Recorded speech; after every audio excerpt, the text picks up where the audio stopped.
Buenas noches, profesores y compañeros del doctorado de filosofía. A continuación, les expondré en este pequeño video mi propuesta de tesis doctoral y les explicaré el por qué considero que es pertinente la misma para los estudios filosóficos de hoy en día y sobre todo acá en este doctorado de filosofía de la Universidad de los Andes. Eh, Lleva por título mi tesis La divinización del mundo, principios de una filosofía moral en el pensamiento dramático de Federico García Lorca. ¿Por qué creo pertinente estudiar la filosofía moral o ética? Más allá de ser una de las ramas principales de la filosofía, como ya la definió Aristóteles, y que ha estado presente inclusive antes de la propia formalización de la filosofía. Es porque en el mundo contemporáneo, un mundo absorbido por la cultura de la inmediatez, por la tecnología, por, la, por esa misma cultura de la inmediatez, las noticias, lo que llamamos fake news o noticias falsas, hoy en día reflexionar sobre los temas éticos resulta muy importante.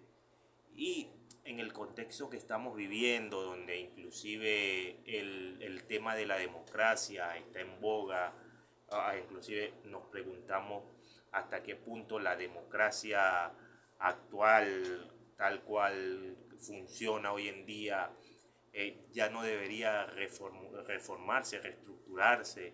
Este, Todo eso creo que nos conlleva a darle importancia a esta tesis sobre García Lorca, que si bien es cierto, no es un autor propio de la filosofía, hay mucho de filosofía en su obra dramática como también en su poesía, ¿sí? La cual este, tocaremos de cierto modo, aunque el fuerte o el grueso de la investigación sería la parte de su dramaturgia. ¿Por qué? Porque Lorca vivió en una España muy convulsa, una España que se dividía entre la tradición católica y la revolución, ¿no? La Segunda República. Lorca forma parte y quizás es el poeta y dramaturgo más importante de la Segunda República, lo cual lo llevó inclusive a ser una de las primeras víctimas. Lorca muere en 1936 a causa del asesinato por parte de las huestes franquistas, ¿no? Él es una de las primeras víctimas de la guerra civil. Hoy en día que conocemos el conflicto entre Rusia y Ucrania, entre Estados Unidos, Israel, Irán, lo que va pasando sucesivamente, la polarización entre derecha e izquierda, que estaba presente, por cierto, en esa España lorquiana. Entonces creo que cobra valor estudiar a este tipo de pensadores, que aunque son poetas y dramaturgos, también son pensadores, ¿no? Diría mi maestro, el profesor Ángel Martín Sánchez, que, o sea, entre filosofía y literatura hay como una armonía y a la vez un distanciamiento, ¿no? Pero siempre tienen que ver la una con la otra. Eso lo vemos inclusive en el propio Platón, ¿no? Platón, el maestro del diálogo, ¿no? Llevó sus ideas a partir de una forma de escritura que fue el diálogo. El poema de Parménides, le decimos así, el poema de Parménides, ¿no? Que se parece más a la forma de hacer homérica que de la filosofía aristotélica o la forma de escribir de Aristóteles. Entonces, allí vemos que siempre está presente, como diría Unamuno, en su obra del sentimiento trágico de la vida,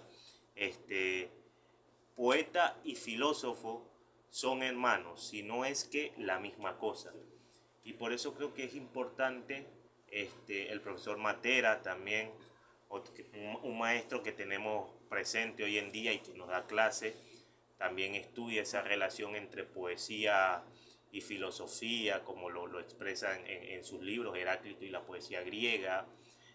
también en Heráclito, Hölderlin y Heidegger. Entonces, ahí vemos que siempre están unidas. Quizás sean las disciplinas que más se unen, a pesar de que a veces podemos decir que la filosofía es de una forma y la literatura de otra. Creo que siempre en todo gran filósofo es un gran escritor, es un gran literato. Y todo gran literato deja en su obra un pensamiento filosófico. Y por eso creo que, les repito, que Lorca se nos hace importante.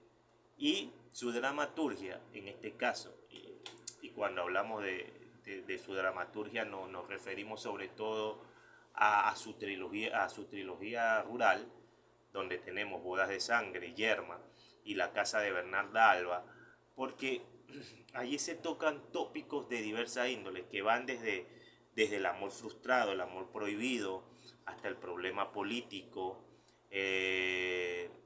la confrontación entre nomos y fisis, entre lo que me imponen y lo que mi naturaleza expresa. Y Lorca tampoco fue un neófito de la filosofía. Ojo, ¿no? Lorca, aunque es conocido por su dramaturgia y su poesía, tuvo contacto, por ejemplo, con Unamuno en la residencia de estudiantes en Madrid, en las conferencias que da Unamuno. Lorca estuvo presente, inclusive decía que Unamuno era la representación del español universal.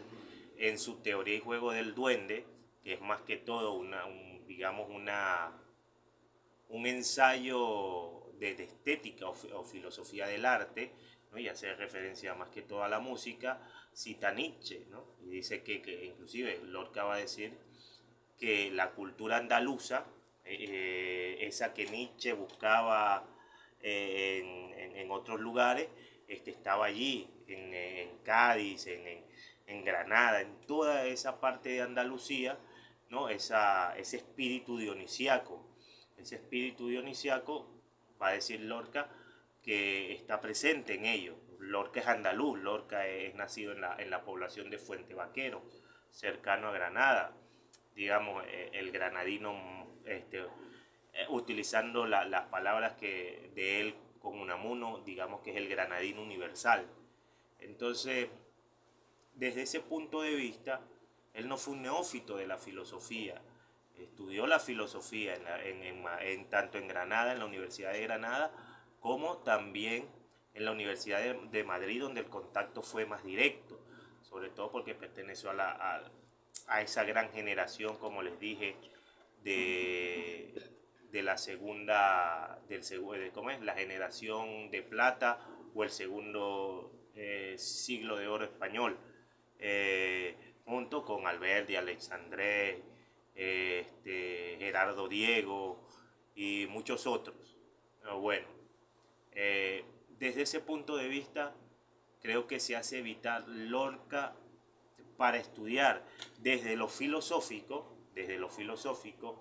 que es un tema que ya comienzo en mi maestría en filosofía, en la maestría que realicé en la Universidad del Zulia, donde hago una unión en un puente, o trato de construir un puente entre el pensamiento lorquiano y el pensamiento de Nietzsche. Y en esta tesis voy a profundizar sobre eso, pero no solamente tomando a Nietzsche, también tomando a Unamuno, tomando a los que son esas figuras de poetas filósofos griegos, ¿no? Donde inclusive si somos extensivos en la palabra por la escritura, donde está Platón como está Sófocles, y así sucesivamente hasta llegar a los trágicos, ¿no? Lorca, digamos que pretende también en su trilogía tomar o que sea una continuación de la tragedia griega, de aquella de Esquilo, Sófocles y Eurípides. Bueno, esto es en líneas generales lo que pretendo, y por supuesto enfocarlo desde el punto de vista de la filosofía moral, esa que yo he llamado ética del diferente, o sea, inclusive ética como del marginado, porque Lorca era marginado y fue marginado y fue mal visto por la iglesia y por los franquistas a partir de su condición de homosexual. Entonces de allí nace la ética del diferente, la ética del marginado. Por eso es que sus grandes personajes son femeninos, ¿no? Porque las mujeres también eran muy reprimidas en esa sociedad española de principios del siglo XX.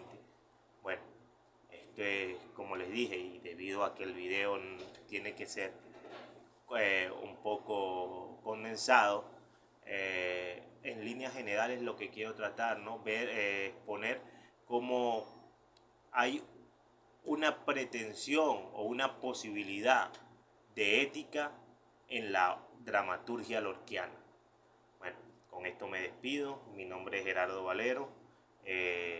Espero sus recomendaciones y sugerencias. Muchas gracias. Hasta luego.